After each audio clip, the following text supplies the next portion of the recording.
정부가 내일부터 중국 후베이성을 14일 이내 방문하거나 체류한 적이 있는 모든 외국인의 입국을 전면 금지하기로 했습니다. 이번 조치는 일본과는 비슷한 수준, 또 중국 전역에서 오는 사람들을 막은 미국보다는 다소 약한 수준입니다. 신종 코로나 바이러스 속보 상황을 취재기자와 함께 짚어보겠습니다. 윤지혜 기자 나와 있습니다. 윤 기자, 네. 먼저 우리 정부가 이 외국인 입국 금지 조치를 내린 이 내용부터 좀 설명해 주시죠. 네, 정부가 어제 정부 서울청사에서 총리 주재로 범부처 확대 중앙사고수습본부 회의를 열었습니다. 여기서 최근 14일 내 중국 후베이성을 방문하거나 체류한 외국인의 한국 입국을 4일 0시부터 전면 금지하기로 했는데요. 현재 중국에서 입국하는 외국인에게 비자 없이 입국을 허용하는 제주도 무사증 입국 제도도 일시적으로 중단합니다.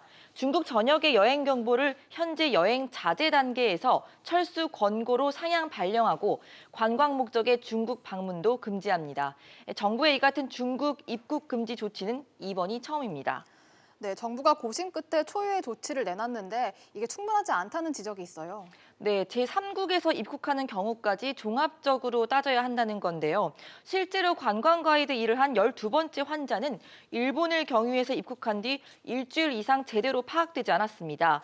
대한감염학회 등 입장문을 내고 후베이성 외에 중국 지역에서 발생하는 사례가 40%를 차지한다면서 이 후베이성 제한만으로는 부족한 상황이라고 지적을 했습니다.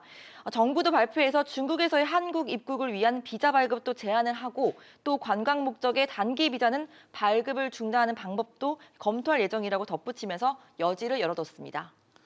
네, 그리고 계속 나왔던 의혹이죠. 이 증상이 없어도 이번 바이러스는 감염이 된다, 뭐 이런 내용이었는데 정부가 공식적으로 인정을 했습니다.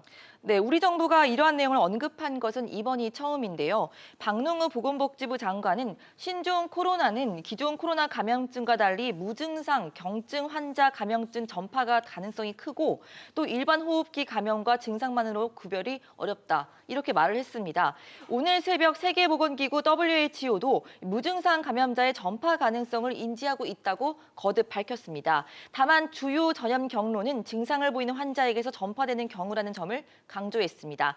어찌됐건 이 가능성이 확인된 만큼 정부 방역 방법 등 대응에서도 변화가 필요한 상황으로 분석됩니다.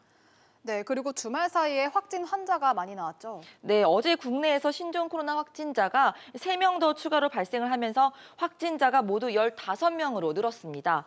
현재 조사 대상 유증상자는 414명이며 이 중 327명은 검사 결과 음성으로 나와서 격리 해제가 된 상황이고요. 87명은 검사가 진행 중입니다. 무엇보다 일본에서 접촉한 중국인인 12번째 확진자의 동선이 주목되고 있습니다.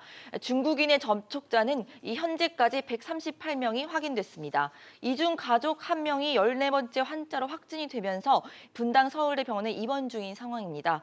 중국 내 사망자는 300명을 넘어선 상황이고 확진자는 15,000명대에 달합니다. 네, 윤 기자 잘 들었습니다.